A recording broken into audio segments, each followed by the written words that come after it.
भाई क्या दिन है। What a day for India. 1 and 2 मार्च, ये जो मार्च का ये वीक है, बल्कि अगला ये जो पूरा साल है इसको, लेकिन हम इस वक्त खासतौर पर बात करेंगे कि इस वक्त इंडिया एक हब बन चुका है इंटरनेशनल डिग्निटरीज के लिए, इंटरनेशनल लीडर्स के लिए। और 40 कंट्रीज के लीडर्स इंडिया में मौजूद हैं। 2 मार्च G20 मीटिंग, फॉरेन अफेयर्स की मीटिंग, जिसमें चाइना भी शामिल हो चुका है। चाइना भी ये मीटिंग अटेंड कर रहा है। सबसे बड़ी बात ये, मैं इस पर बात करूंगी 2-3 एंगल से। खास तौर पर 2 एंगल्स बहुत इंपॉर्टेंट है इसके लिए। एक तो ये कि चाइना अगर इसमें शामिल हो रहा है तो पाकिस्तान क्यों नहीं ताल्लुकात बेहतर बना सकता, क्योंकि चाइना के अगर फॉरेन मिनिस्टर आ सकते हैं, वो हामी भर रहा है, वो आ रहा है। इतनी ज़्यादा टेंशन्स के बावजूद जो इस वक्त चल रहा है उस पर भी बात करेंगे। तो पाकिस्तान के साथ क्या प्रॉब्लम है? हम क्यों नहीं अपने रिलेशंस बेहतर कर सकते? हम क्यों नहीं बातचीत की तरफ आ सकते? एक और इसका जो एंगल है वो ये बात कही जा रही है कि इस वक्त क्योंकि यूक्रेन और रशिया वॉर का सिलसिला है, तो इस बिना पर जो यूक्रेन रशिया की टेंशन्स हैं वो डोमिनेट करेंगी G20 की इस मीटिंग को और आगे आने वाली मीटिंग्स को। जहां जहां पर जो जो कुछ लिखा है वो भी आपके सामने पेश करूंगी। लेकिन सिर्फ यही नहीं है, बल्कि रईसाना डायलॉग। और ये कौन सा डायलॉग है, ये कौन सा फोरम है? और फिर इटालियन पीएम भी इंडिया में। तो इसलिए मैंने कहा वो what a day for India, कि पूरी दुनिया का इस वक्त इन दिनों में इंडिया एक हब बन चुका है सियासत का, जियो पॉलिटिक्स का, जियो इकोनॉमिक्स का, और तमाम दुनिया की डिग्निटरीज वहाँ पर मौजूद है। असल में सर, ये जो हमने पिछले कोई 2-3 साल में अंत छिछोरपना किया है ना, और दुनिया को ये जाहिर करने की कोशिश की है कि हम बड़े चौधरी हो गए हैं और हम बड़े ये गुलामी ना मंजूर, आज छोड़ेंगे नहीं, हम आज़ाद हैं। ये बकवास जो है ना मुल्क को ले बैठी। मैं आपको सच बताऊं, देखें, हम एक तो आपको खुद पता है, आप इसको बेहतर समझते हैं कि हम कर्ज की जंजीरों में जकड़े पड़े हैं और हमारे अपने मुल्क के जो वसाइल हैं, चलो आपकी बात भी मान ली जाए, बेशुमार हैं ये, लेकिन वो शॉर्ट टर्म में हमें मिल नहीं सकते। अभी वक्ती तौर पे तो हमें दूसरों के साथ समझौता करके चलना पड़ेगा।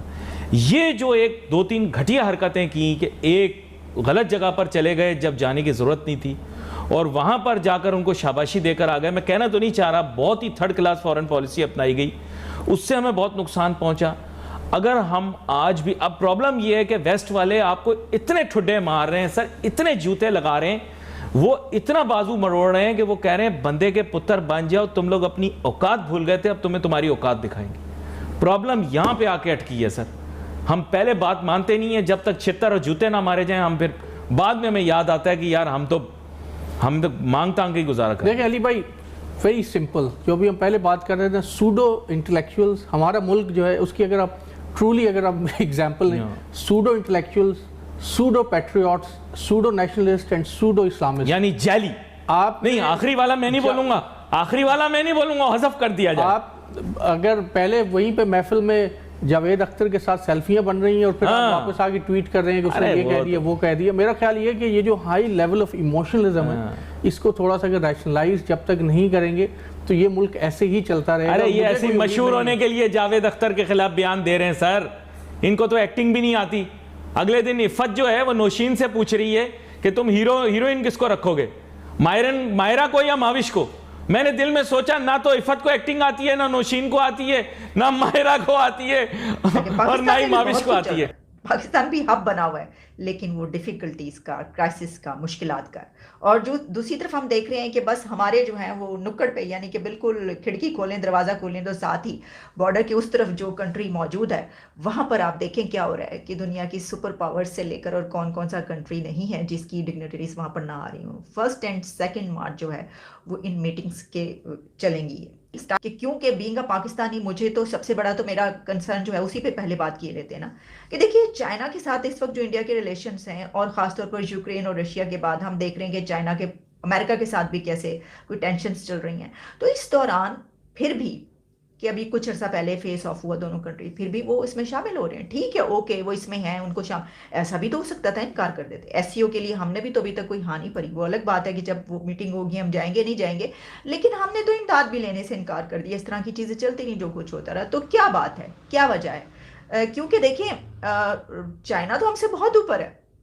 अगर कोई इतना बड़ा कंट्री, इतना पावरफुल कंट्री, जो कि ताकतवर कंट्रीज हैं, वो अगर अपने बेनिफिट के लिए और देखते हैं कि हमने तो अपनी इकोनॉमी का देखना है, हमने तो अपनी लोगों का देखना है, वो अगर बातचीत कर सकते हैं अपने ऐसे कंट्रीज के साथ जिनके साथ उनके ताल्लुकात बेहतर नहीं रहते, या दुश्मनी दुश्मनी की जो बातें की, तो हमें क्या प्रॉब्लम है? हमारी नाक क्यों इतनी ऊंची है?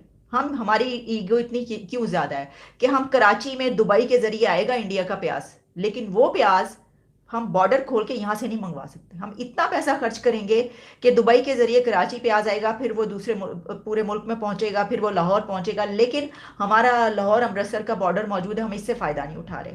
आखिर क्या वजह है? इस पे सोचने की जरूरत है।